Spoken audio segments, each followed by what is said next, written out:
أعوذ بالله من الشيطان الرجيم. بسم الله الرحمن الرحيم.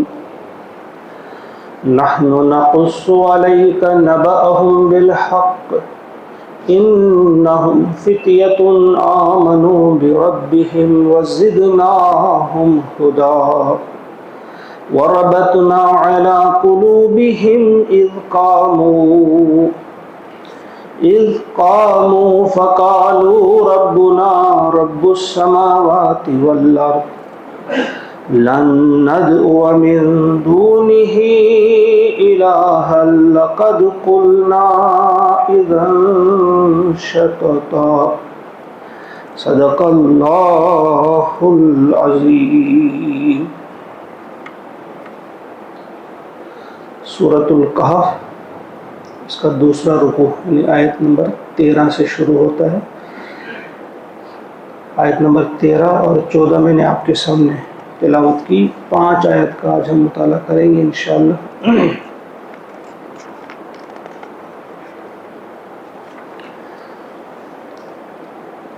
پہلے آغاز میں مختصراً اس قصے کو بتا دیا گیا کہ یہ اتنے جوان تھے جب انہوں نے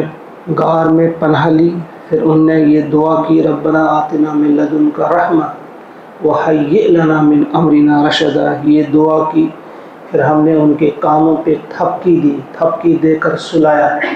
پہلا لفظ یہ پیار کا استعمال کیا، اللہ تعالیٰ نے بھی پیار سے انہیں سلایا. ہم بھی بچوں کو گھر میں سلاتے ہیں تھپکی دے کر،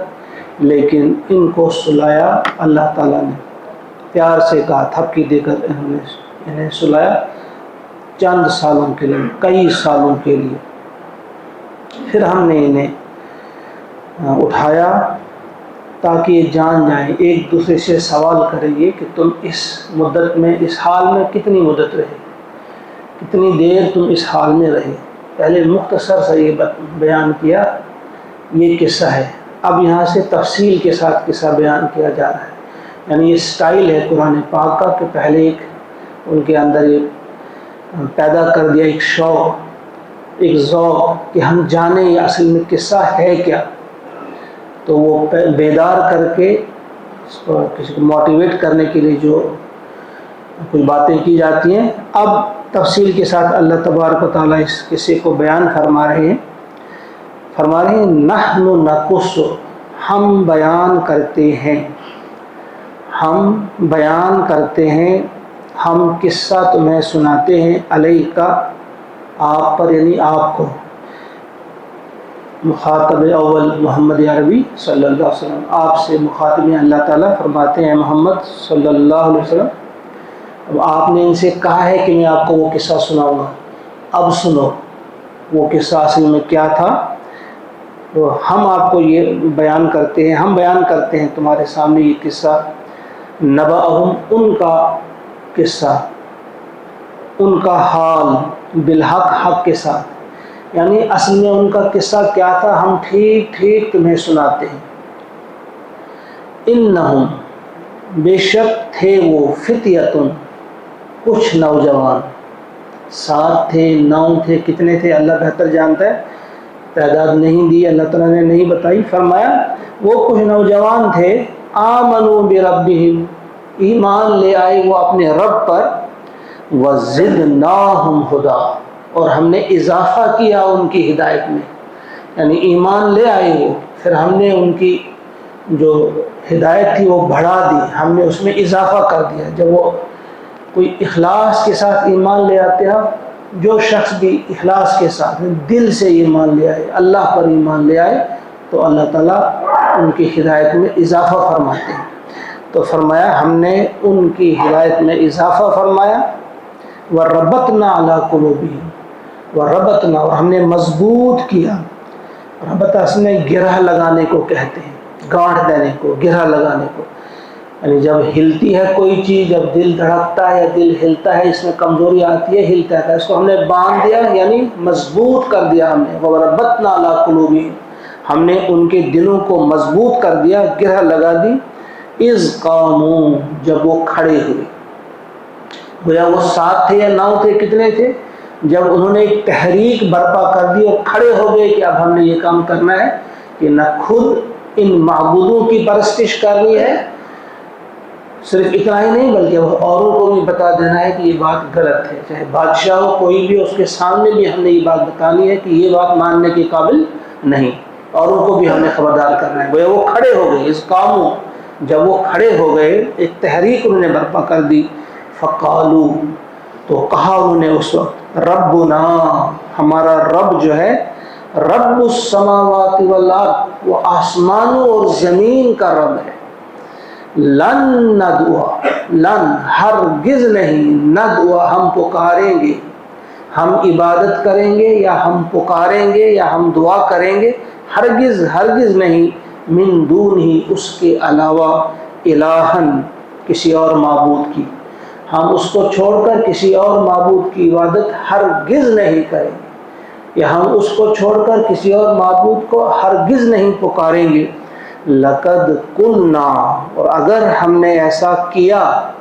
اگر ہم نے ایسی بات کہی، یعنی ہم نے پکارا کسی اور کو، کسی اور کی عبادت کی، اذن، اگر ایسا ہوا، اس وقت کیا ہوگا پھر، شططا، انتہائی بے جا بات ہوگی، غلط بات ہوگی، گندی بات ہوگی، اگر ہم اللہ کے سوا یا اللہ کو چھوڑ کر کسی اور کو پکاریں گے، اس سے بڑی بری بات یا اس سے گندی بات یا اس سے بے جا بات کوئی اور نہیں ہو سکتی، ہم سے ایسا نہیں ہو سکتا۔ انہوں نے پورا پختہ کی ارادہ کیا۔ اب یہ اس سے واضح ہو جاتا ہے کہ کب کی بات ہے، جب بادشاہ نے انہیں بلایا اور اس کے بعد کچھ دنوں کی مہلت دی کہ بس، چونکہ وہ اچھے خاندانوں سے تعلق رکھنے والے تھے، اب کہا تمہیں مہلت ہے، سوچو، کچھ دن ہم آپ کو دیتے ہیں، فیصلہ کرو، پھر بتاؤ، اس کے بعد ایکشن لیا جائے گا، تمہیں سزا دی جائے گی۔ تو پھر یہ آپس میں بات کر رہے ہیں کہ بھائی، ایک دوسرے سے بتا رہے ہیں کہ بھائی دیکھو، اگر ہم نے ایسا کیا تو یہ تو بڑی گندی بات ہوگی، یہ تو بالکل ہی بیجا بات ہوگی، ہم سے تو ایسا نہیں ہو سکتا۔ ہؤلائی قومنا، یہ ہے ہماری قوم، اس سے مراد ہم وہی، کچھ مفسرین کہتے ہیں اس علاقے کا، اس بستی کا نام رقیم تھا، رقیم بستی کے لوگ، یعنی وہ ان کی قوم یہ کیا کہہ رہے ہیں، یا جو بھی بستی رہی ہو، جو بھی علاقہ رہا ہو، کیونکہ اس میں تو کوئی اتفاق نہیں ہے کہ سب کا کسی ایک پر اتفاق ہو، جو بھی وہ لوگ تھے، فرمایا یہ جو ہماری قوم کے لوگ، اتخذو، انہوں نے بنا لیے ہیں، من دون ہی، اس کے علاوہ، اس کو چھوڑ کر، اللہ کو چھوڑ کر، آلہہ، اور معبود۔ کہا ذرا دیکھتے ہو ہماری اس قوم کے ان لوگوں کی عقل، یعنی ان پر افسوس کیا جانا چاہیے۔ یہ تو ایک سمجھنے کی بات ہے، کوئی بھی شخص جو اپنی فطرت پہ قائم ہوگا وہ خود بھی سوچ سکتا ہے کہ ایک سے زیادہ معبود ہو ہی نہیں سکتے۔ کہا یہ کیسے ہو سکتا ہے، انہوں نے بہت سارے معبود بنا رکھے ہیں اللہ کے سوا۔ لولا یاتون علیہم، لولا، کیوں نہیں، یاتون، وہ لاتے ہیں، علیہم، ان پر، بسلطان بین، سلطان، کوئی دلیل، بین، واضح، روشن کوئی دلیل کیوں نہیں لاتے۔ لو، لا، یا لو لفظ پہلے بھی آیا ہے، لو اگر کے لیے بھی آتا ہے، اور نہیں، کیوں کے لیے بھی نہیں، کیوں نہیں، لولا کیوں نہیں بھی ہوتا ہے، اگر بھی نہیں۔ یہاں ایک بات یاد رکھنی ہے کہ اگر اس کے بعد فعل ہوگا تو اس کا مطلب ہوگا کیوں نہیں، لولا یاتون، کیوں نہیں لاتے ہو، اگر اسم ہوتا پھر اس کا مطلب اگر آئے گا، لولا یاتون علیہم بسلطان بین، کیوں نہیں لاتے یہ لوگ اس بات پر، جو یہ بات کہہ رہے ہیں کہ اللہ کے علاوہ اور بھی معبود ہیں، پھر تو انہیں کوئی سلطان، کوئی واضح دلیل لانی چاہیے، کوئی ایسی نشانی، کوئی ایسا واضح ثبوت لانا چاہیے، وہ تو نہیں لاتے، کیوں نہیں لاتے پھر یہ وہ۔ فمن اظلم، یہاں بہت اہم بات کہی گئی ہے، ہمیں اس بات پہ بار بار دھیان دینا چاہیے، ایک ہی جگہ نہیں کئی مقامات پہ کہا گیا ہے کہ سب سے بڑا ظلم جو ہے وہ شرک ہی ہے۔ فمن اظلم ممن افترى علی اللہ کذبا، تو اس شخص سے بڑھ کر کون ظالم ہو سکتا ہے، من کون ہو سکتا ہے، اظلم زیادہ بڑا ظالم، اس شخص سے، من افترى جو جھوٹ گھڑے، اللہ، اللہ پر، کذبا، جھوٹ، یعنی اس شخص سے بڑھ کر تو کوئی ظالم ہو ہی نہیں سکتا جو اللہ کے بارے میں جھوٹ کہے، کہ اللہ نے ایسا کہا ہے یا اللہ کے ساتھ کوئی اور بھی معبود ہے، اللہ ایک نہیں، اللہ کئی ہے، یعنی کسی بھی اعتبار سے کوئی کہے، یعنی وہ ایک ہے، یا کچھ لوگ کہتے ہیں تین ہیں، فلاں فلاں اور فلاں، اور کچھ لوگ کہتے ہیں نہیں وہ تو ایک ہی ہے، لیکن جس طرح ہمارے ہاں بادشاہوں کو ضرورت پڑتی ہے وزیروں کی یا انہیں آگے افسروں کی، تو اس طرح سے اللہ تو ایک ہی ہے لیکن اس کے آگے کچھ اردلی ہیں، کچھ اور ہیں، یعنی کسی بھی اعتبار سے جس کا یہ عقیدہ ہو اس سے بڑا ظالم اور کوئی نہیں ہو سکتا۔ گویا اللہ تعالیٰ خود فلاں فلاں کام نہیں کر سکتا، اسے مجبوری ہے، نعوذ باللہ من غضب اللہ، اسے مجبوری ہے کسی کو اپنا وزیر بنانے کی، کسی کو اپنا مشیر بنانے کی، کسی کو اردلی بنانے کی، کسی کو آفیسر بنانے کی، اس کو کوئی مجبوری ہے۔ اس شخص سے بڑا کوئی اور ظالم نہیں ہو سکتا ہے جو اس قسم کا جھوٹ گھڑے اللہ تعالیٰ پر۔ وَإِذِ اعْتَزَلْتُمُوهُمْ، اور اب جب کہ اور اس جب اعْزَلْتُمُوهُمْ تم نے ان سے کنارہ کر لیا ہے، تم ان سے الگ ہو گئے ہو، کن سے؟ اپنی قوم کے ان لوگوں سے جنہوں نے اللہ کے سوا اوروں کو بھی معبود بنا رکھا ہے، جب تم ان سے الگ ہو گئے ہو، وَمَا يَعْبُدُونَ إِلَّا اللَّهِ، اور ان سے جن کی یہ پوجا کرتے ہیں اللہ کو چھوڑ کر، یعنی تم ان کے معبودوں سے بھی الگ ہو اور ان سے بھی الگ جب کہ ہو گئے ہو، فَأْوُوا، تو اب ایسا کرتے ہیں چلو پناہ لو، فَأْوُوا، چلو پناہ لو، إِلَى الْكَهْفِ، فلاں غار کی۔ جب کہف کے ساتھ ال بھی لگا دیا تو اس سے معلوم ہو گیا کہ کوئی معروف غار ہے جس کا تذکرہ ان میں چل رہا تھا، جس کے بارے میں پہلے سے طے شدہ تھا، چلو پھر فلاں غار میں چلیں گے، فلاں غار جو ہے چلو وہاں پہ، فَأْوُوا إِلَى الْكَهْفِ يَنشُرْ لَكُمْ رَبُّكُمْ، تو پھیلا دے گا تم پہ تمہارا رب، مِن رحمتہ، اپنی رحمت، یعنی اپنی رحمت کا سائبان، اپنی رحمت تم پر وسیع کر دے گا، پھیلا دے گا تمہارا رب، وَيُحَيِّ لَكُمْ، وَيُحَيِّ، اور مہیا کرے گا، لَكُمْ تمہارے لیے، مِنْ أَمْرِكُمْ مِرْفَقًا، تمہارے اس کام میں سہولت، مرفقہ، نرمی، سہولت عطا کرے گا۔ یہاں یہ جو فرمایا ینشر لکم ربکم، پھیلا دینا تم پر رحمت اپنی، تو جب کوئی اللہ تبارک و تعالیٰ پہ بھروسہ کر کے اللہ تعالیٰ کے حکم پہ عمل کرنے کا پختہ ارادہ کر لیتا ہے، پختہ ارادہ کہ بس میں اللہ کے احکامات کے مطابق اپنی زندگی بسر کروں گا، ساری دنیا میری ہم نوا بنے الحمدللہ، کوئی ایک بھی میرے ساتھ نہ چلے الحمدللہ، اس پر بھی الحمدللہ۔ جب وہ صبر کرے گا اور پوری ہمت کے ساتھ راہ مستقیم پہ کھڑا ہونے کا فیصلہ کرے گا، تو انہوں نے بات کی، تو پھر کیا ہوگا اس سے کہ وہ وسیع ہو جائے گی اس کی رحمت، یعنی پھر اس کی رحمت تمہارے لیے پھر کیا ہوگا اگر تمہیں کسی غار میں پناہ لینی، اگر غار کتنی بھی تنگ ہو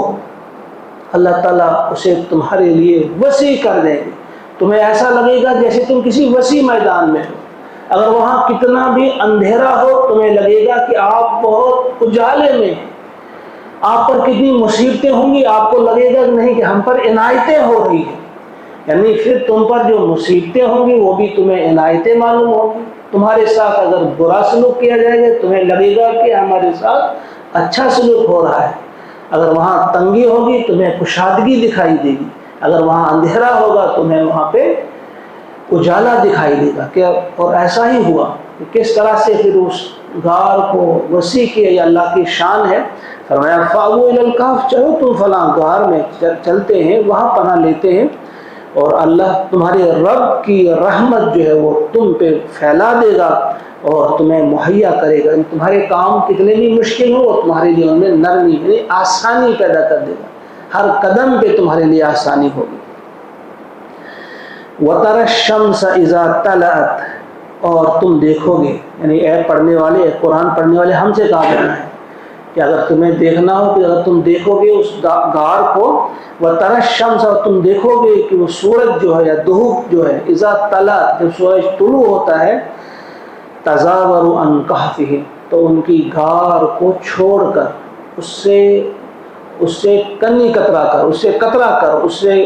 ہٹ کر، ذات الیمین، دائیں طرف کو وہ چڑھتا ہے، یعنی ان کی غار کو چھوڑ کر، ایسا لگتا ہے کہ شاید وہ شمال کی جانب تھی، تو جب سورج چڑھتا ہے ان کی غار کو چھوڑ کر، یہاں مفسرین نے لکھا ہے یا تو غار کی وہ حیت، اس کا محل وقوع ایسا تھا کہ دھوپ وہاں ڈائریکٹ ان پر نہیں پڑتی تھی، جتنی ضرورت تھی اتنی تو آتی تھی، روشنی کی ضرورت تھی وہ تو پہنچتی تھی، لیکن اس کا ایسا تھا کہ دھوپ ان کو تنگ نہیں کرتی تھی، نمبر ایک۔ تو کچھ مفسرین نے کہا کہ ایسا نہیں ہے، تو اللہ کی نشانیوں میں سے ہے، وہ کیسی بھی غار رہی ہوگی دھوپ ان پر نہیں، اس وقت وہ بادل سامنے آتے تھے، اس وقت اللہ تعالیٰ کیا انتظام فرماتا تھا، لیکن یہ اللہ کی نشانیوں میں سے ہے۔ فرمایا کہ تم دیکھو گے کہ ان کو چھوڑ کر وہ غار، اس غار کو چھوڑ کر سائڈ سے نکل جاتا تھا، اس کو بچ کر وہ طلوع ہوتا تھا سورج ذات الیمین دائیں طرف، وَإِذَا غَرَبَتْ، اور جب وہ غروب ہوتا تھا سورج، تَقْرِضُهُمْ، تو ان کو کترا کر، ان کو چھوڑ کر ذات الشمال بائیں طرف وہ اتر جاتا تھا، وَهُمْ فِي فَجْوَةٍ، اور وہ تھے فی فجوۃ، ایک کھلی جگہ، منہ، اس میں، غار باہر سے اگر تنگ تھی وہ اندر کھلی تھی، کھلی جگہ پہ رہتے تھے وہ وہاں اس کے اندر۔ ذالک من آیات اللہ، یہ اللہ کی آیات میں سے، یہ اللہ کی نشانیوں میں سے۔ من یہد اللہ فہو المہتد، جس کو اللہ ہدایت دے بس وہی ہدایت یافتہ ہے، ہدایت اسی کو ملے گی جس کو اللہ ہدایت دے۔ ومن یضلل، اور جس کو وہ گمراہی رہنے دے، فلن تجد لہ، تو آپ نہیں پائیں گے اس کے لیے ولیا مرشدا، کوئی ایسا ولی جو سیدھی راہ سے دکھانے والا ہو، کوئی سیدھی راہ دکھانے والا، کوئی ولی، کوئی مددگار، کوئی سرپرست، کوئی ساتھی اس کو ایسا نہیں ملے گا کہ جو اسے ہدایت دے، یعنی اس کا ساتھی، اس کا دوست، اس کا کوئی بھی ہو،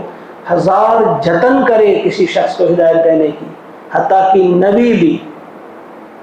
حضرت سے بھی فرمایا گیا لیس علیک ھداھم ولکن اللہ یہدی من یشاء، یہ آپ کے اختیار میں نہیں، آپ کسی کو ہدایت نہیں دے سکتے، ہدایت تو اللہ ہی جسے چاہتا ہے دیتا ہے۔ تو فرمایا کہ اگرچہ یہ اللہ کی آیات میں سے، اللہ کی نشانی میں سے ایک بڑی کھلی نشانی تھی، واضح نشانی، مگر کوئی شخص اس نشانی سے فائدہ نہیں اٹھا سکتا جب تک نہ اللہ ہی اسے ہدایت دے، یعنی اس ہدایت سے فائدہ اٹھانا جو ہے یہ اس کا دار و مدار اللہ کی توفیق پر ہے۔ ہم یہاں پھر اس طرف چلے جاتے ہیں، ہم کہتے ہیں پھر ہمارے اختیار میں کیا ہے، وہ اللہ تعالیٰ نے دوسرے مقامات پہ ٹھیک طرح سے واضح کر دیا کہ بہرحال آپ کو سبب تلاش کرنا ہے، اسباب ہدایت اللہ تعالیٰ نے دکھائے ہیں کہ فلاں کام کرو گے تمہیں ہدایت ملے گی۔ مثلا تم آ جاؤ گے قرآن کی کلاس میں، تم بیٹھو گے، گویا آپ نے دروازہ کھٹکھٹایا، اب ضرور اللہ تعالیٰ دروازہ کھول دیں گے ہدایت کا۔ آپ نے دروازہ کھٹکھٹایا ہی نہیں، اذان ہوئی، آپ گھروں کو چلے گئے، قرآن کلاس کی بات ہوئی، ہدایت کی کہیں بات سنائی جا رہی ہے تو آپ نظر بچا کر کہیں چلے گئے، گویا آپ ہدایت کے متلاشی ہیں ہی نہیں۔ تو اللہ تعالیٰ کی یہ ہدایت اتنی سستی نہیں، اتنی کم قیمت نہیں کہ اللہ تعالیٰ آپ کے پیچھے پیچھے چلے اور کہے کہ پلیز میری بات سنو، پلیز میرا کلام پڑھو، پلیز میری جنت کی، نو، اس کو اللہ تعالیٰ کو کسی کی ضرورت نہیں۔ ہاں وہ چاہتا ہے کہ میرے بندے راہ راست پہ آ جائیں اور میرے انعامات کے مستحق ہو جائیں، لیکن کسی کے پیچھے پیچھے چلے ہو، اتنی سستی یہ ہدایت نہیں، یہ جس کو آنا ہے وہ آ جائے، جس کو نہیں آنا ہے دفع ہو جاؤ۔ اللہ کا صاف اعلان ہے کہ یہ تمہارے لیے ہے، آنا ہے تو آ جاؤ، فمن شاء فلیؤمن ومن شاء فلیکفر، اس کو مرضی آؤ لاؤ ایمان، جو چاہتا ہے کرو کفر۔ جانا کہاں ہے، ان الینا ایابہم ثم ان علینا حسابہم، آنا تو میرے پاس ہی ہے، ہم آپ کو خود بھی بتا دیں گے کہ تمہارے ساتھ کیا سلوک کیا جانا چاہیے، ہم آپ کو بتا دیں گے۔ آؤ گے تو ویل اینڈ گڈ، ویلکم، خوش آمدید، تمہاری مدد بھی فرمائیں گے، تمہیں عزت بھی دیں گے، تمہیں ہر چیز عطا کی جائے گی۔ ومن یتق اللہ یجعل لہ مخرجا ویرزقہ من حیث لا یحتسب، جو تقوی کی زندگی اختیار کرتے ہیں اللہ تعالیٰ اسے ہر مشکل سے نکلنے کا راستہ بتا دیتے ہیں اور وہاں سے کھلاتے ہیں جہاں سے انسان کو اندازہ بھی نہ ہو، من حیث لا یحتسب، کبھی سوچا بھی نہیں ہوگا، گمان بھی نہیں کیا ہوگا، وہاں سے اسے رزق اللہ تعالیٰ عطا فرمائیں گے۔ لیکن نہیں آؤ گے تو جاؤ، پھر ہم دکھائیں گے آپ کو جانا کہاں ہے، تم نے آنا تو میرے پاس ہی ہے۔ بہرحال یہ آیات تھی، 5 آیات کا ہم نے مطالعہ کیا، گویا دوسرا رکوع مکمل ہوا سورہ کہف کا۔ انشاءاللہ کل تیسرا رکوع ہم پڑھیں گے۔ اللہ سے دعا ہے کہ وہ ہم سب کو توفیق عطا فرمائے کہ ان آیات پہ ہم ایسا ایمان رکھیں جیسا کہ ایمان لانے کا حق ہے، اور اللہ سے دعا ہے کہ وہ ہمیں راہ مستقیم پر ثابت قدم رکھے اور ہماری ہدایت میں بھی اضافہ فرمائے، جیسا کہ ان کی ہدایت میں اللہ تعالیٰ نے اضافہ فرمایا، ہماری ہدایت میں بھی اللہ تبارک و تعالیٰ اضافہ فرمائے۔ ربنا تقبل منا انك انت السميع العليم، سبحان ربك رب العزة عما يصفون وسلام على المرسلين والحمد لله رب العالمين۔ السلام علیکم ورحمۃ اللہ۔